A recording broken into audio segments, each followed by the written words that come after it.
उड़ीसा, मैंने आपसे कहा था यहां डबल इंजन की सरकार बनेगी तो उड़ीसा विकास की नई उड़ान भरेगा। जो सपने यहां के गांव, गरीब, दलित, आदिवासी, ऐसे हमारे वंचित परिवारों ने देखे हैं, जो सपने हमारी माताओं, बहनों, बेटियों ने, महिलाओं ने, जो सपने हमारे नौजवानों ने, हमारी नौजवान बेटियों ने, जो सपने हमारे मेहनत कश मध्यम वर्ग ने देखे हैं, उन सबके सपने भी पूरे होंगे, ये मेरा विश्वास है और महाप्रभु का आशीर्वाद है। आज आप देखिए, जो वादे हमने किए थे वो अभूतपूर्व गति से पूरे हो रहे हैं। हमने कहा था हम सरकार बनते ही भगवान जगन्नाथ के मंदिर के चारों द्वार खोलेंगे। सरकार बनते ही हमने भगवान जगन्नाथ मंदिर परिषद के बंद द्वार खुलवा दिए। जैसा हमने कहा था, मंदिर का रत्न भंडार भी खोल दिया गया। भाजपा सरकार दिन रात जनता जनार्दन की सेवा के लिए काम कर रही है। हमारे मोहन जी, केवी सिंहदेव जी, बहन प्रभाती परिड़ा जी और सभी मंत्रियों के नेतृत्व में सरकार खुद जनता के पास जा रही है, उनकी समस्याओं के समाधान का प्रयास कर रही है। और मैं इसके लिए यहां की मेरी पूरी टीम की, मेरे सभी साथियों की भरपूर प्रशंसा करता हूं, मैं उनकी सराहना करता हूं। भाइयों बहनों, आज का ये दिन एक और वजह से भी विशेष है। आज केंद्र की एनडीए सरकार के 100 दिन भी हो रहे हैं।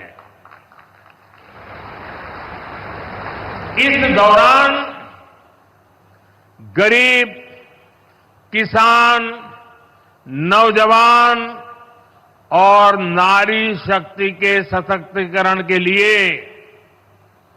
बड़े बड़े फैसले लिए गए हैं।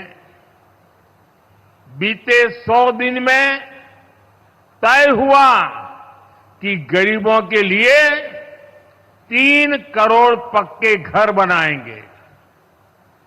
बीते 100 दिनों में नौजवानों के लिए 2 लाख करोड़ रुपए का पीएम पैकेज घोषित किया गया है।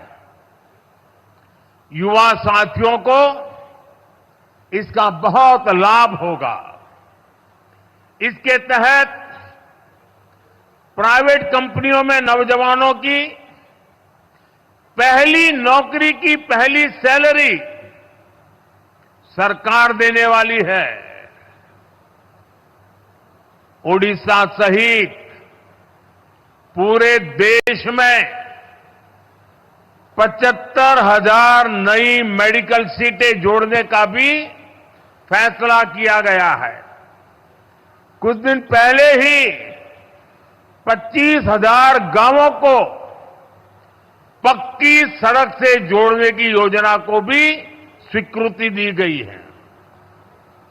इसका फायदा मेरे उड़ीसा के गांवों को भी होगा।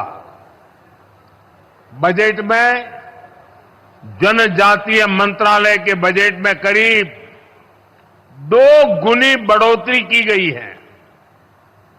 देश भर में करीब 60,000 आदिवासी गांवों के विकास के लिए विशेष योजना की घोषणा की गई है। बीते 100 दिनों में ही सरकारी कर्मचारियों के लिए एक शानदार पेंशन योजना की भी घोषणा की गई है। जो कर्मचारी है, जो दुकानदार है, मध्यम वर्ग के उद्यमी है, उनके इनकम टैक्स में भी कमी की गई है। साथियों, बीते 100 दिन में ही उड़ीसा सहित पूरे देश में 11 लाख नई लखपति दीदी बनी है। हाल में ही धान किसानों, तिलहन और प्याज किसानों के लिए बड़ा निर्णय लिया गया है। विदेशी तेल के आयात पर शुल्क बढ़ाया गया है ताकि देश के किसानों से ज्यादा कीमत पर खरीद हो। इसके अलावा बासमती के निर्यात पर लगने वाला शुल्क घटाया गया है। इससे चावल के निर्यात को बल मिलेगा और बासमती उगाने वाले किसानों को ज्यादा फायदा होगा। खरीफ की फसलों पर एमएसपी बढ़ाया गया है। इससे देश के करोड़ों किसानों को करीब 2 लाख करोड़ रुपए का फायदा होगा। बीते 100 दिन में सबके हित में ऐसे कई बड़े कदम उठाए गए हैं। साथियों, कोई भी देश, कोई भी राज्य तभी आगे बढ़ता है जब उसके विकास में उसकी आधी आबादी यानी हमारी नारी शक्ति की बराबर भागीदारी होती है। इसलिए महिलाओं की उन्नति, महिलाओं का बढ़ता सामर्थ्य, ये ओडिशा के विकास का मूल मंत्र होने वाला है। यहां तो भगवान जगन्नाथ जी के साथ देवी सुभद्रा जी की मौजूदगी भी हमें यही बताती है, यही सिखाती है। मैं यहां देवी सुभद्रा स्वरूपा